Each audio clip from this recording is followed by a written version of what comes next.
And thank you, Pat. As you said, I'm Sara Raley. I'm a volunteer with the Indian Peaks Wilderness Alliance. And thank you so much for spending your evening with us tonight. So tonight, I want everyone to walk away with three things. The first is a deeper appreciation for the Indian and James Peak wildernesses, beyond just the views. I want everyone to think about a mindset shift from user to steward when you're out on the trail. And then I want everyone to feel empowered to get involved. So first, let's get our bearings. Where are the Indian and James Peak wildernesses? Well, actually, they're right behind us. Indian Peaks is bordered to the north by Rocky Mountain National Park. You may have been to Lake Isabel or done the Pawnee-Buchanan Loop. James Peak Wilderness is directly south. You may have been to East Portal Trailhead or Heart Lake. And you can see on these maps that both of these wilderness areas are very close to the Front Range metropolitan area. Now you may be looking at me kind of like this right now. She's using this word wilderness. Does she know what it means? And I am using it in a very specific context. Many of us think of wilderness as the forests or the mountains, and that's very fair. But the definition of federal wilderness is very specific, and that's what I'm talking about tonight.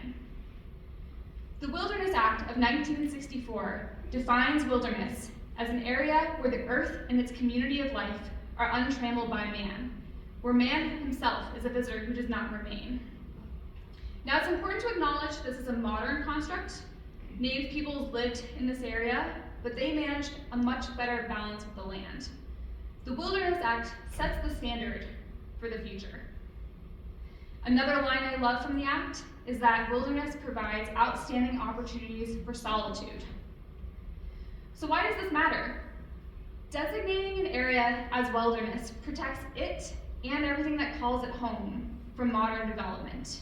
It also protects our ability to get away from development, to be in nature. And I'm sure everyone here understands how important that is. So let's dive into some of the cool history of this region. The rugged, serrated peaks we know and love were formed during an area of intense glaciation that ended about 12,000 years ago. And archaeological evidence indicates that the first humans were around at that same time. So as those glaciers receded, humans started to move in. And in fact, these wildernesses and the surrounding areas have some of the highest concentrations of prehistoric hunting sites in North America. Rollins Pass, for example, which is just outside the wilderness boundary, has probably been used for hunting and migration for that 12,000 years. This is an image that shows some sites excavated and explored by CSU researchers in the area. And then skipping forward a lot, by about 1000 to 1500, the Ute, the Apache, later the Arapaho, in addition to many other tribal peoples, as was mentioned earlier tonight, lived and traversed this area. But by around the 1860s, Colorado's native peoples were forcibly removed to reservations. The Colorado Gold Rush had changed everything. This picture is of North Arapaho tribal elders who lived in the Front Range Mountains during their youth. Colorado Mountain Club actually sponsored a pack trip to take them through the area to record their memories. So as I mentioned, in 1858, the Colorado Gold Rush starts, brings prospectors and settlers to this area. Many of you, if you've been out hiking at a 4th of July mine, or 4th of July trailhead, you may have seen some remnants of the mine that are still visible from the trail. Then by 1914, there was growing interest in assigning official names to the peaks in this area. This is not something random. This is in the build-up to the establishment of Rocky Mountain National Park. So that year, in 1914, a high school botany teacher decided, hey, I'm gonna name these peaks. So in the spirit of the already named Arapaho peaks, he decided to name the surrounding peaks to represent the tribes connected to Colorado history. And thus, the area became known as Indian Peaks. Over the next decades, numerous roads cutting through and over the area to bring in tourists, to connect Boulder County directly with Grand County were proposed, and increasing visitation began to degrade the area. After the Wilderness Act passed in 1964, and yet another road was proposed in 1968, momentum began growing to designate these areas as wilderness. President Carter signed the Indian Peaks Wilderness Bill in 1978, and President Bush signed the James Peak Wilderness Bill in 2002. James Peak was named for another botanist who accompanied Stephen Long on his expedition in 1819. Designating these areas as wilderness protects them from the development so actively sought during the 20th century. But our work is not done. The Wilderness Act itself is still young legislation, and we are entering into a time where no one in Congress who worked on this act is still in office. In the meantime, the federal agencies charged with managing this land are struggling, and there are question marks about what will happen at the federal level in general. As Edward Abbey said, the idea of wilderness needs no defense. It only needs defenders. All right, so some fast facts about these areas. Indian Peak's much bigger at over 70,000 acres. James Peak, slightly shy of 20,000. We've got alpine lakes, we've got passes over the Continental Divide. These are alpine environments, but there are no 14ers. Some of the wonderful plants that call this place home include Perry's primrose, shooting star, Indian paintbrush, marsh marigolds, and alpine avens. I bet we can all name these animals. Kaylee, I'm looking at you. Got some moose, marmots, pikas, black bear, trout, mountain lions, ptarmigans, and many more. And with the fortunate exception of black bear and mountain lion pictures, all the other pictures I'm showing you tonight from the wilderness area and its inhabitants were taken by our volunteers. Many of them even won our annual IPWA photo contest. So special thanks to these folks for letting me steal their great work. All right, so now we get to both the good and the bad news, and it's the same thing. Everything we do in wilderness matters. And by we, I mean me, you, your Aunt Kathy, your friends. If you remember from the beginning, I showed how close Denver and Boulder are to these spectacular places.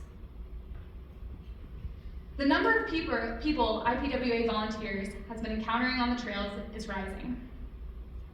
In the summer of 2021, we encountered over 32,000 people. Last summer, it was over 42,000, with over 6,000 dogs. Each year, 2,000 plus people in this count are backpackers whose decisions about how to cook and camp in wilderness are critical. Each year since 2021, IPWA volunteers have cleared and dismantled over 100 illegal firings. That's a lot, and our count, I'm sure, represents only a fraction of the total.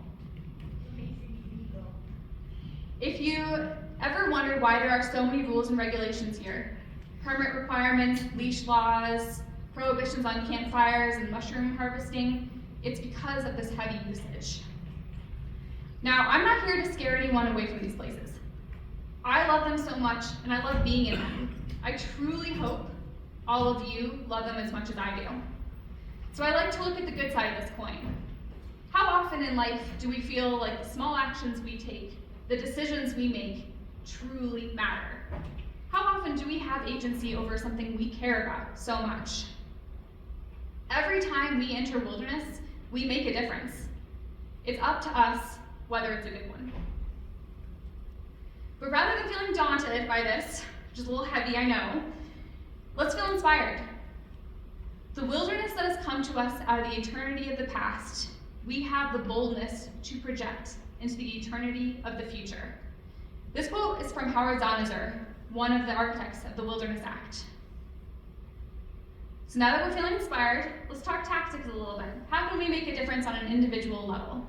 How many of you have seen a sign like this? Everybody? Somehow these signs manage to be both ubiquitous and invisible. But the signs that say wilderness on them are the ones that are marking when we pass in and out of the wilderness I'm talking about tonight. Now, before I was a volunteer, I really did not understand the significance of these signs, so I certainly do not blame anyone else for not thinking twice about them either. So let's just start by recognizing this sign and thinking about how we want to engage with wilderness when we cross that threshold. We abuse land because we regard it as a commodity belonging to us. When we see land as a community to which we belong, we may begin to use it with love and respect. Aldo Leopold. Once we pass that wilderness sign, I want everyone to remember that we are stewards of the lofty goals set forth by the Wilderness Act. That we, and whoever we're with, leave this land untrammeled. That we leave our time unnoticed. And that we do not trespass on others' solitude. From user to steward. From land as a commodity belonging to us, to land as a community to which we belong. That is such a powerful mindset shift, so please take it with you tonight when you go. I'm sure most of you have heard of Leave No Trace, and those of you who haven't or you haven't thought about it in a while, I recommend looking up when you go home tonight.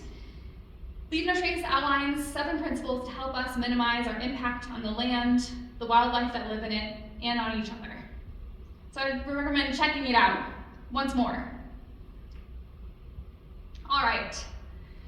So as you can tell, I really care. I believe strongly that everyone has the power on an individual level to make a difference, but man, do I believe in the power of serving a mission greater than yourself and really getting involved. Not only is it a chance to make a huge difference, with it comes a sense of community, a sense of place, a sense of purpose and agency and mission in a crazy world. Simply put, it's just good to do good. A little bit about my own story. On the day I hiked Audubon for the first time, I ran into an IPWA volunteer. We chatted and I thought, sure, I might as well put the shirt on, I'm out here anyway. But once I joined, bit by bit, I started my own journey transitioning from user to steward. I really hadn't thought that much about how I interacted with these places I claimed to love. So the more I started volunteering, the more I started feeling like I was doing something when I was outside, that it was something more than just consumption. And I realized that, whoa, helping people out here and serving this spectacular place, it's kind of magic.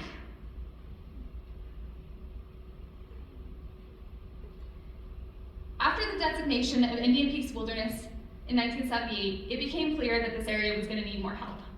In 1985, 3 women founded the group that became Indian Peaks Wilderness Alliance. They were avid hikers, skiers, and mountaineers who were passionate about protecting the last wild places in Colorado. This is a quote from one of them, Dr. Ann Forrest Ketchen. She said, "It turned out that there was a spiritual yearning, really, a kind of yearning for connection. Also just that sense of belonging to a greater whole, which nature can give us."